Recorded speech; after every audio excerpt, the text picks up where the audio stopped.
Déclaration de presse de l'Espérance Nouvelle d'Ikiakura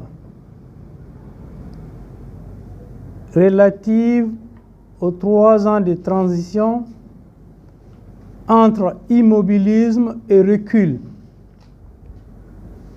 18 août 2020, 18 août 2023, la transition malienne a 3 ans. La plateforme Nouvelle Espérance d'Ikiakura et ses alliés s'inquiètent de la conduite des autorités de transition.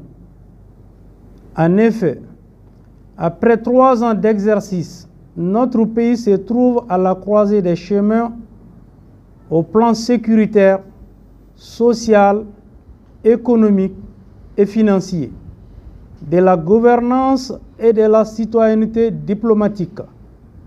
Il urge à cet effet que des dispositions soient prises pour sauver la patrie en danger. À ce titre, il y a un certain nombre de constats que sont: au plan sécuritaire, l'insécurité devient endémique. Elle se manifeste par la montée en puissance des groupes terroristes, le grand banditisme et des milices. Le quotidien des populations, principalement dans les centres, est fait de nombreux morts, des milliers de déplacés sous la pression des groupes terroristes.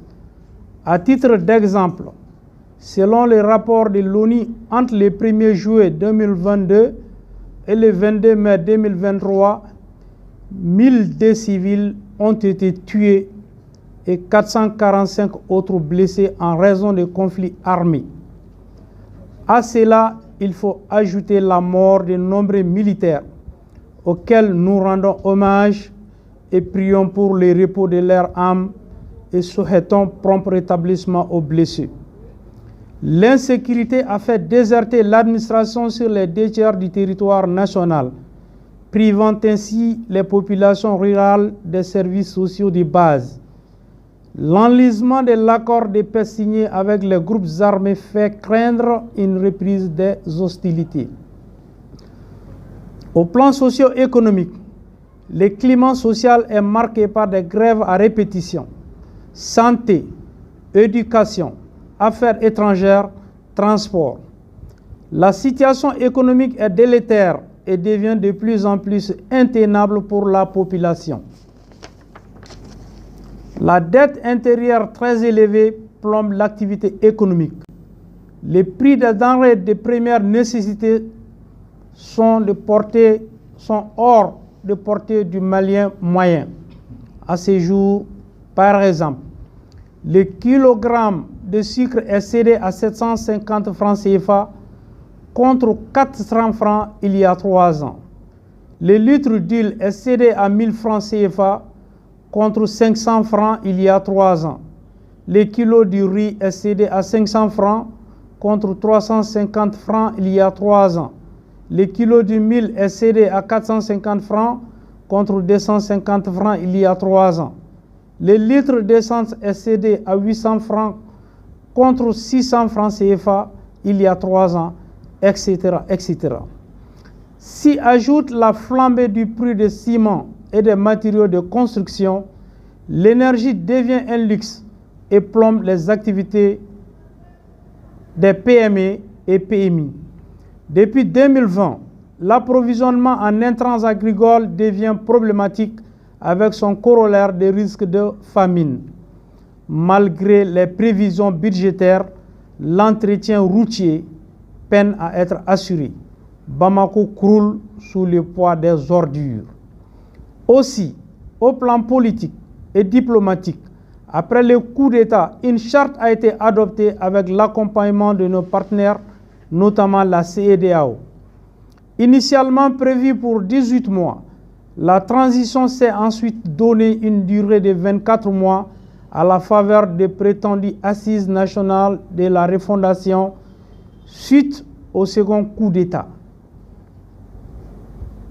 Proposition de sortie de crise. Afin de garantir le succès de la transition et satisfaire ainsi les grands espoirs qu'a suscité la période transitoire, il conviendrait de prendre en compte les attentes essentielles de la majorité des populations maliennes, notamment un fonctionnement plus efficient de l'administration publique, notamment par la prise en charge adéquate des missions régaliennes de l'État, éducation, santé, sécurité, justice. Donner un gage de respect des engagements initiaux, l'indépendance vis-à-vis de la classe politique, l'unité de l'armée, l'éradication de la corruption et de l'unité et de l'impunité, l'amplification de la lutte antiterroriste et la réunification subséquente du territoire national avec comme objectif primordial et principal l'arrêt de l'écoulement de sang et de morts des Maliens, tous bords confondus, la réorganisation de la vie politique et le renforcement de la démocratie, le respect du délai imparti à la transition avec l'organisation d'une élection présidentielle crédible et transparente, la démission des membres de l'autorité indépendante des élections AIGI, des gestions des élections AIGI, l'audit du fichier électoral. Conclusion, il est évident que la trajectoire actuelle de la transition ne répond pas aux aspirations des Maliens et n'est pas parvenue à donner espoir dans la sécurisation du pays. Il revient donc au président de la transition de trouver la solution par l'adoption et la mise en œuvre de nouvelles orientations axées sur la sécurisation du pays, au retour du Mali dans le concert des nations et l'organisation d'élections permettant le retour à l'ordre constitutionnel. Ce rond doit se faire de façon consensuelle et inclusive entre toutes les couches de la population malienne. Autorités, classe politique, société civile, syndicats, etc., devant permettre une gouvernance apaisée.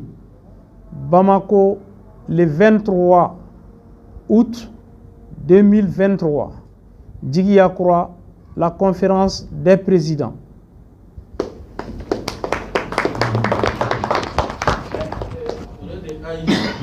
C'est